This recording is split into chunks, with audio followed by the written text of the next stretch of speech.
करती हूँ आपका एबीएन न्यूज नेटवर्क में। चलिए जानते हैं आज की ताजा खबरें।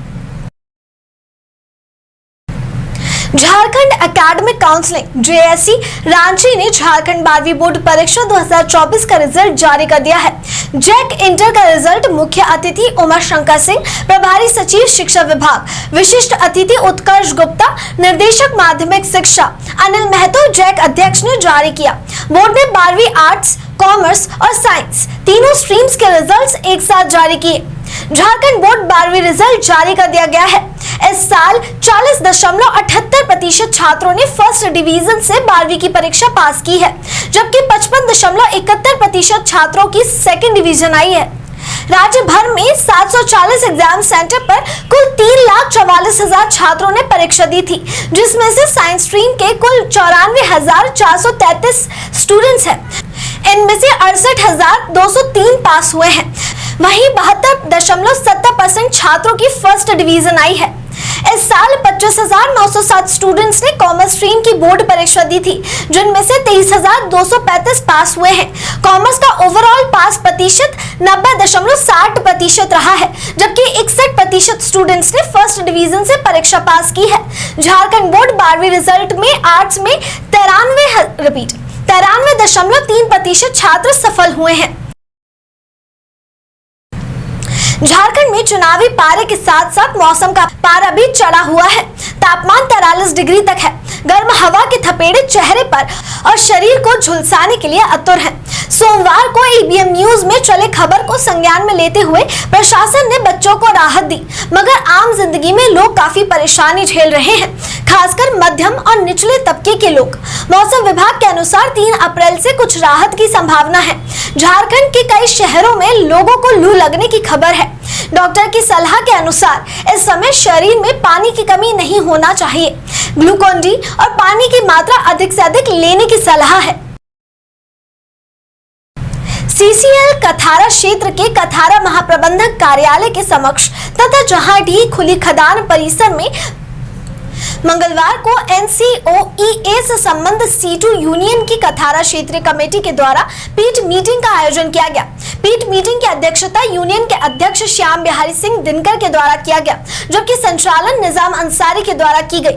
दरअसल पीठ मीटिंग मजदूर दिवस के उपलक्ष्य में आयोजित की गई, जो मजदूर दिवस से एक दिन पूर्व की गई। पीठ मीटिंग को संबोधित करते हुए यूनियन के कथारा क्षेत्रीय सचिव प्रदीप कुमार विश्वास ने कहा कि अब मजदूरों को समझाने की आवश्यकता है कि हम मजदूर दिवस क्यों मनाते हैं, और संबोधित करते हुए जमकर केंद्र सरकार पर निशाना साधते हुए मजदूर विरोधी सरकार बताया और आरोप लगाते हुए कहा कि मजदूर विरोधी सरकार मजदूर विरोधी नीतियों को लागू कर लगातार श्रम नियमों पर बदलाव कर रही है। आगे उन्होंने कहा कि जो मजदूरों को 8 घंटा काम, 8 घंटा आराम और 8 घंटा मनोरंजन का जो नियम बना हुआ था, उसे भी बदलने की फेरे में है। अब 8 घंटे के बजाय 12 घंटे काम मजदूरों से लिए जाने की योजना बनाई जा रही है। साथ ही डिपार्टमेंटल कार्यों के स्थान पर आउटसोर्सिंग को भी बढ़ावा दिया जा रहा है और सार्वजनिक क्षेत्रों को निजी हाथों में सौंपने की तैयारी चल रही है, जिसका हम सभी विरोध करते हैं। आगे उन्होंने मजदूरों को हक अधिकार से संबंधित कई जानकारियां साझा की और बताया कि 1 मई को मजदूर दिवस पर जहांडीह यूनियन कार्यालय में सभा तथा सांस्कृतिक कार्यक्रम का आयोजन भी किया जाएगा। मौके पर कमलेश कुमार गुप्ता, नरेश राम, मुस्तफा अंसारी, बैजनाथ मंडल, हुलास मंडल, बबलेश्वर उराव, निरंजन कुमार सहित दर्जनों मजदूर शामिल थे।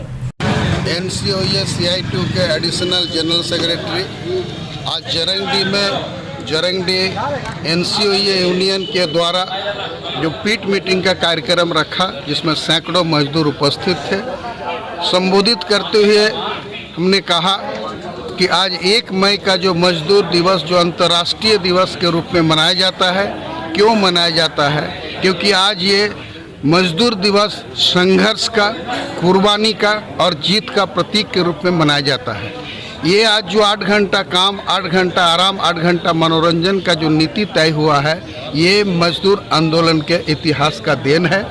आगे ये बरकरार रहे और सरकार जो अभी इसको बदलकर 12 घंटा करना चाहती है 8 घंटा के बजाय, हम लोग इसका तीव्र विरोध करते हैं और हम लोग ये चाहते हैं कि मजदूर जिस तरह से आज सार्वजनिक उद्योग में काम कर रहे हैं, इसको जो प्राइवेट में सौंपने का तैयारी सरकार का है, हम इसका भी पुरजोर विरोध करते हैं। किसी भी कीमत में सरकारी उद्योग को खत्म नहीं किया जाए और इसीलिए इसी बातों को लेकर आज पीट मीटिंग किया गया।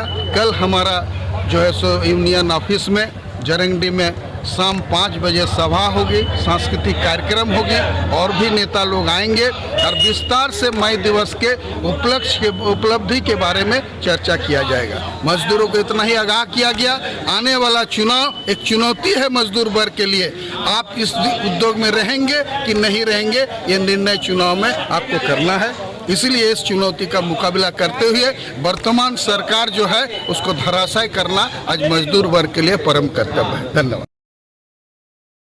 रांची समेत पूरे झारखंड में गर्मी अपना असर दिखा रही है। कई जिलों में पारा 40 डिग्री से पार जा चुका है। गर्म हवा लोगों को काफी सता रही है। ऐसी विषम परिस्थितियों में भी बच्चे स्कूल जाने को विवश थे, जिसका असर विद्यार्थियों के स्वास्थ्य पर बुरा प्रभाव पड़ सकता था। बच्चों की पीड़ा और विवशता को एबीएम न्यूज चैनल ने समझा और प्रमुखता के साथ खबर दिखाई। जहां चिलचिलाती धूप में बच्चे स्कूल से लौट रहे थे।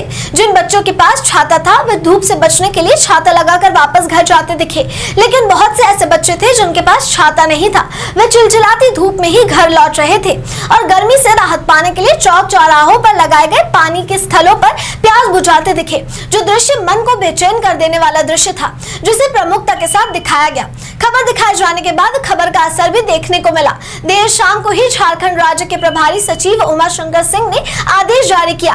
राज्य में अत्यधिक गर्मी पड़ने और लू के कारण छात्रों के स्वास्थ्य पर पड़ने वाले प्रतिकूल प्रभाव को ध्यान में रखते हुए क्लास 8 तक की कक्षाएं स्थगित कर दी गई हैं।